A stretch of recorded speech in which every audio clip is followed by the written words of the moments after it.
Did you know a handful of mixing mistakes instantly ruin your chances of getting signed, even if your song is a banger? Recently, hundreds of melodic house and techno producers applied for track feedback on this channel, and most of them are making the #1 low-end balancing mistake that makes their tracks sound lifeless and cluttered, which means they get instantly rejected by labels. I got rejected for labels for years until I learned some revolutionary mixing tricks from Grammy Award-nominated engineer Blake LaGrange, which helped me sign to labels like Purified and Sakura. So today, I'm roasting 3 submissions and breaking down the exact low end and clarity tricks so that your next track finally stands out to top labels. Let's dive in. First up is Ania. Ania emailed in saying that she struggled with mixing, so let's help her out with that. By the way, if you want to get me to review your track like this for free, you can sign up via the link in the description. Okay, here's her track. Let's give it a little playthrough.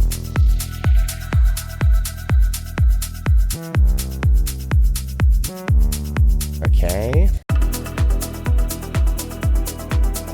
Okay, I'm already hearing some stuff. Sure, low end is getting a little bit buried when everything comes in. Lead. It feels like that doesn't really resolve. So for me, what I'm hearing is that the low end balance needs much more presence, grit, and warmth. It sounds okay to start with when there's not much going on in the mix. As more elements come in, you start to lose that bass warmth and presence, and there's a lot of energy in the mids. If you apply this EQ, you'll notice that this actually brings out the bass a lot more, especially over here. Let's A/B that.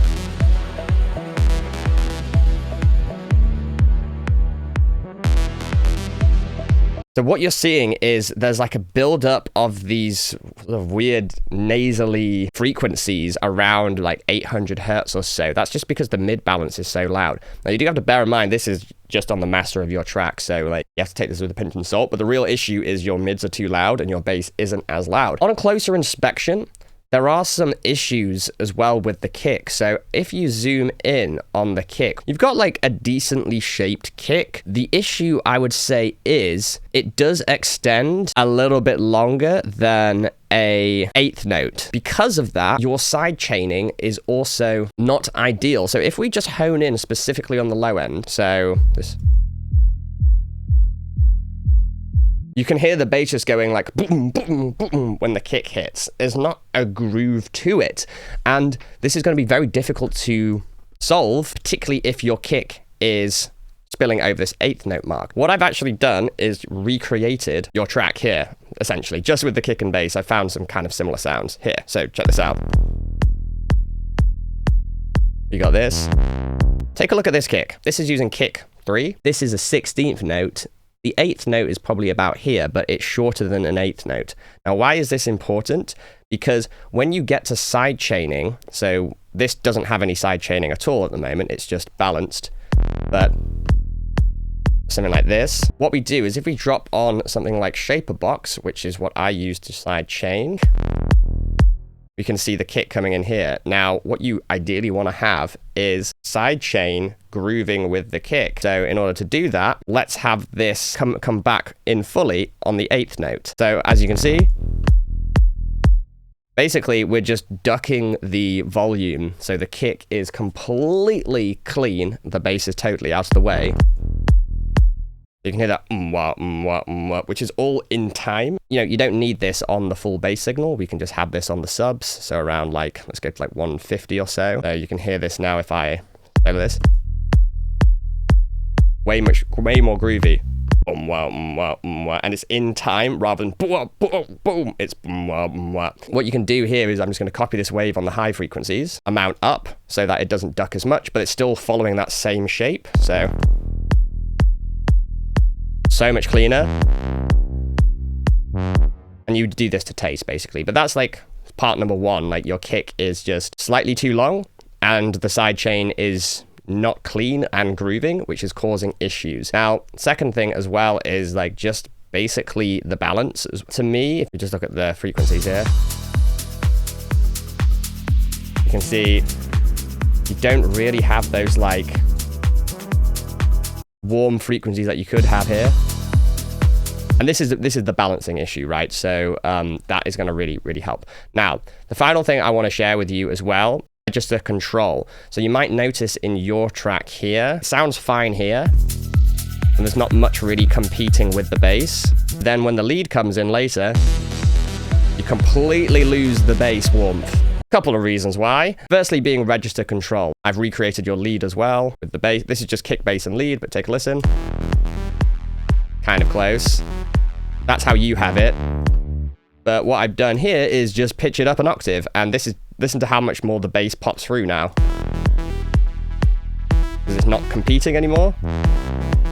So, register control is really important, especially melodic techno. Everyone wants things to sound awesome in this like dark lower octave, but actually that causes loads of mixing problems. So just pitching something up an octave will create so much more space for your bass and low end, and will clean things up. Now, an additional thing, I know this is not technically to do with the low end, is that you just have so much reverb and space on this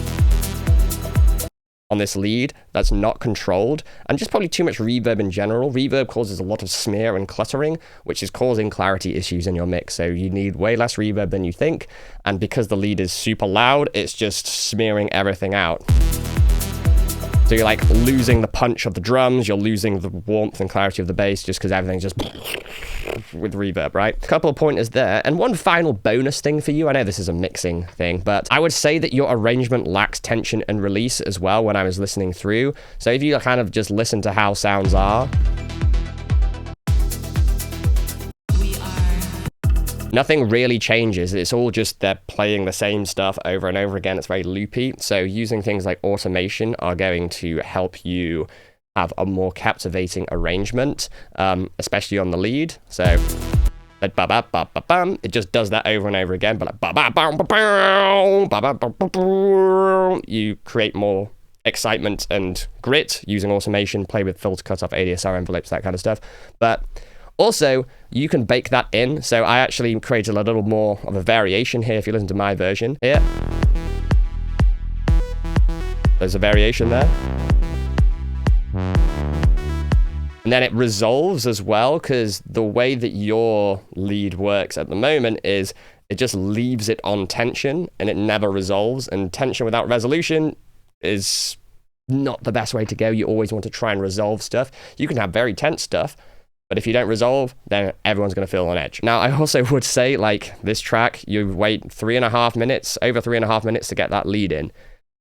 Get to the point way quicker. You need a hook, some lead melodic component in quicker. So here are the key takeaways for you. Number one, make sure that your kick is the right length, as it allows much more groove in the low end when sidechained correctly. Number two, register control is going to create much more space for elements. Fixing stuff in the compositional phase prevents mixing problems down the line, and they're easier fixes when you do come to them. It's kind of like wearing a condom is much better and cheaper measure than raising a child with a bunch of random people if you don't want to be a parent. The final point is do much more automation and keep the interest through storytelling. Okay, next up we have Deepak. Deepak came to me also saying that he struggled with mixing, especially in the low end. So link in the description, my guys and girls, if you want a review like this, send your tracks in and this could be you. Let's have a little flick through and take a listen.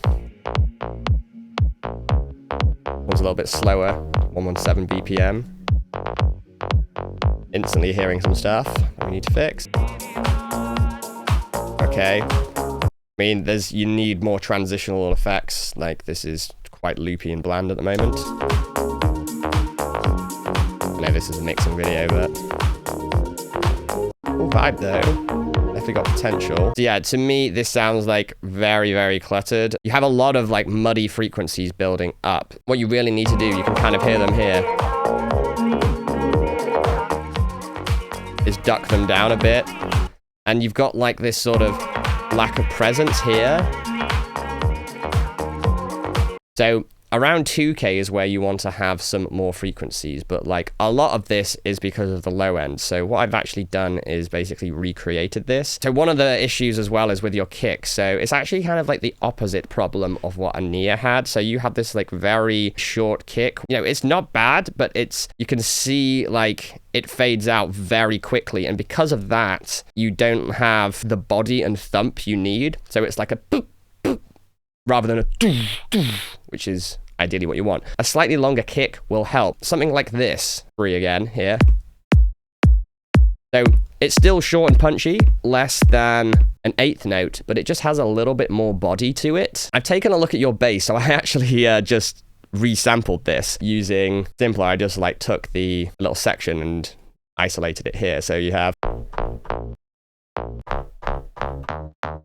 Now, the issue with this, you don't have the power of the sub. You have all these frequencies like around 500 to 2K, which are causing this sort of nasally, boxy frequencies, but you don't have the sub power and balance. So this is actually a pretty quick fix. Like if I just boost this pretty aggressively and duck some of these frequencies here and just cut out these lows, listen to how much difference that has made.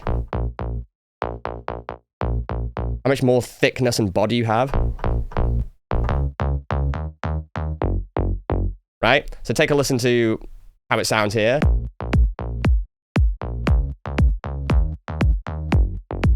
So much more body, right? And it's just a case of the frequency balance you have here. You need more subs and warmth, about 200 hertz and less of these frequencies. And it's just in general in your mix, you have so many frequencies here, which are building up and creating this sort of like telephone radio sound. The general balance is just totally off, man. So like the leads and melodies are buried under everything. So what I've done is like kind of recreated in a way something of what you have here. And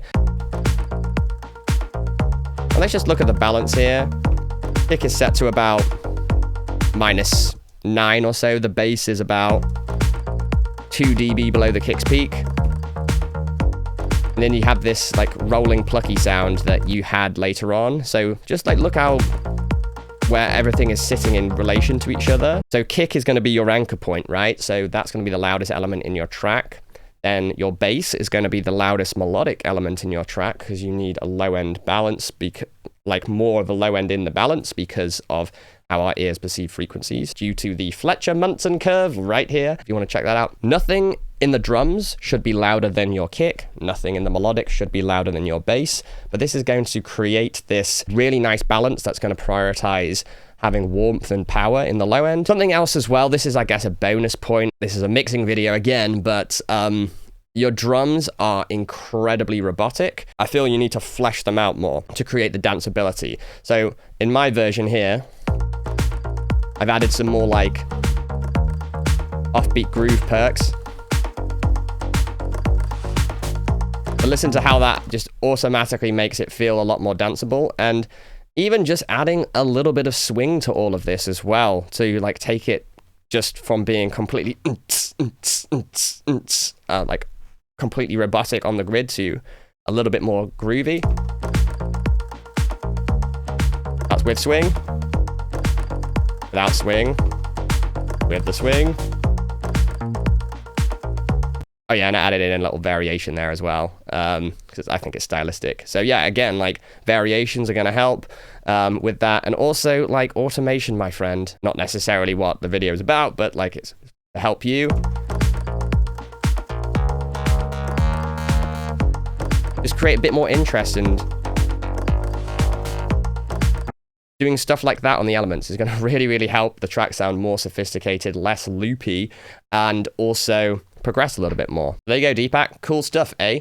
Sign up via the link in the description if you want me to do this to your track next time. Okay, finally we have Rene. He asked for some help with his balancing, mixing, and sound selection, but also some pointers on the arrangement to get it to be concise. So let's take a listen, dude. Okay, I'm hearing a lot of problems already. There's no punch on this kick at all. Sounds like someone's standing on a paper bag. You like a, especially in this kind of style. And like, you know, not a lot has really happened so far. So much reverb. Balance is really off. You've got a lot of like spatial sounds, which are just like cluttering everything up with reverb. So what I'm kind of hearing as well is like, this is just a lot of sections repeating over and over again. 9 minutes long by the looks of things. Just straight off the bat, man, you could tell the same story in half the time. Let's just address the elephant in the room here. This kick is, I hate to say it this way, absolutely garbage, man. There's no other way of saying it. Like, there's no punch on it at all. You can kind of see on the waveform, like, there's no pitch bend at all. So a good kick will have a pitch bend, which is going to be what causes the kind of sound. Like, the is basically a but sped up very quickly. So that's what causes the thump, and you just don't have that. You've got this like weird sort of noise sample that anticipates the kick here. There's like, but there's just no thump or body. A really bad kick, man. Improvement would be to swap it out. So just to show you what this looks like, I've gotten 2 kicks here. So we have shit kicks and good kicks. So this is kind of like what you have. You hear there's like no thump, and the reason why is you just don't have this pitch bend, whereas look at the good kicks here. So you've got this concentration of frequencies here, which is the pitch bend. So take a listen to how these sound compared to... Now this is going to be essential for techno tracks to help them cut through the mix, but a little quick way that you can work out if you have a good kick or not is, I apologize, this is vulgar. In fact, no, I don't apologize. The best kicks look like butt plugs, okay? So these ones here look like fantastic butt plugs, depending on your experience, of course. This one's going to fit in nice and snug, and you also have something to, you know, pull it out. Whereas this one just looks like it's going to really hurt, and it will just get lodged in there. But remember, just look for the concentration of frequencies here, which is going to be the pitch bend, and then a nice tail that looks a bit like that. Where you're going wrong is you don't have this pitch bend, and you've layered some really awful noise sample in, or if this is a kick, I don't know if you should use this sample back again because it's really bad, but just take a look. You have this like that kind of frequency, like it's really not pleasant. Your ears are really sensitive to this area as well, so like even just dipping those frequencies cleans up the mix quite a lot, but you still lack that sub punch. Change the kick for sure. Secondly, like the balance is totally off. Like you have stuff that's really loud and spacious in the mix, which is causing a number of issues. So what I've done is I've actually like recreated this. Now again, just to demonstrate the difference between a good kick and a shitty kick. This is with a shit kick. There's no punch or slap. Now with the good kick, you'll see a huge improvement just by choosing the right kick. Remember what I said to Ania? Choosing the sounds at the start makes a huge difference down the line. Now, second thing as well, you might have noticed is I've added in more drums. Like your track here is basically just pretty bad kick and then bass and the kick noise and a hi-hat. There's no groove, it's all just... You need more groove, so what I've done is just throw in like a ton of like percussive loops. So like this is kind of similar to what you had.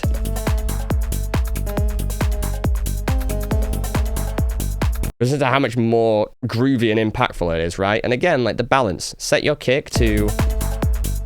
I normally set it to -12, but this is set to whatever you set it to. Go to about 10 or -12, -10 or -12. And now look where the bass is. The bass is about 3 dB, 2 to 3 dB below the kick's peak. That's where you want to set things. Then none of the drums, here you can see, none of them are going to be louder than the kick's peak. And then you have this lead sound.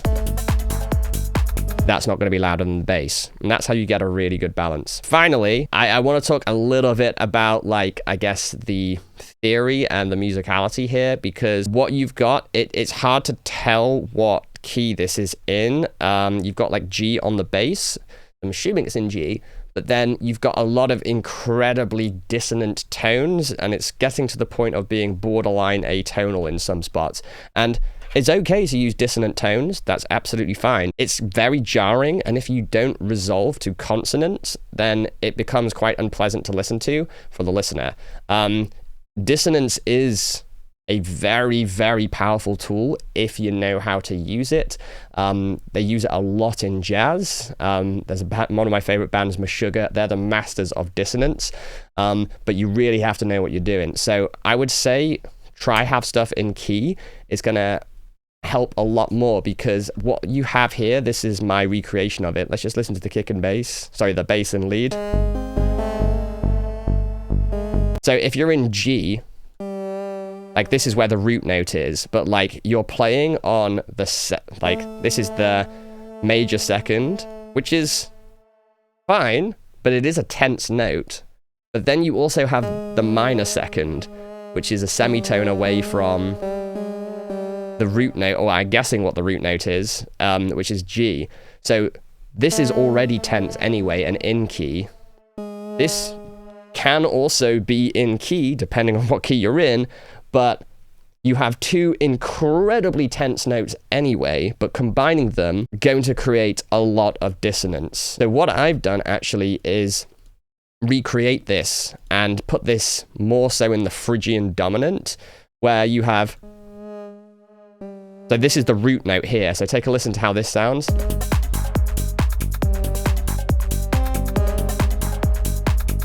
So you have the dissonance and tension with this note, which is actually in key, because Phrygian dominant is a fantastic key for tension, but then it resolves to stability and consonance on this root note here. And you could even like have it even more mysterious there. Writing stuff in key is going to make actually the mix sound a lot better. Even though this is theory, it translates into mixing, because stuff that's in key is going to actually have similar harmonics due to the harmonic series and mix together much better than stuff which has clashing frequencies. Music is essentially applied physics. You don't have to know the nitty-gritty nerdy stuff by any means, but writing in key will help a lot more. And yes, using dissonance is fine, but you need to really know how to use it. Now, one final bonus tip for you, my man. The arrangement is really drawn out. It's very long and it's pretty repetitive. And the way you want to create interest and get out of this sort of loopy nature is using automation. So just like very simply on this bass, actually automated the filter cutoff.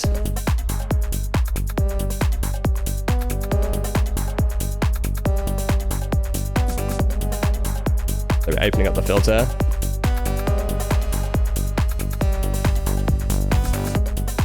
And the same thing here, I'm like playing with the filter frequency of this lead sound. So there you have it, Rennie. There's a lot you need to clean up with this, but the key takeaways are, well, just use better kicks. Like you'll see a huge difference. And speaking of drums, add in way more drums. You need more stuff to hash this out to actually make it danceable. Can't just be kick and hi-hat. The balance, think about your anchor points. Also do stuff in key because it will just sound a lot better in general, but also it will help the mix sound better indirectly as well. And finally, use automation and cut repeating sections. All right, so if you've enjoyed this, let me know what we should roast next on people's tracks. We're doing another one very soon, so drop it in the comments. Do we want stuff on arrangement? Do we want help on sound design, mastering, drum programming? You name it. Put it down there, I want to know. And if you want to get your track reviewed by me next time, link is in the description. This is all good and well, but if you're struggling to actually even finish tracks and want to learn a workflow to do it quickly, consistently, and have them stand out without cutting corners, watch this video next and I'll show you exactly how to do that.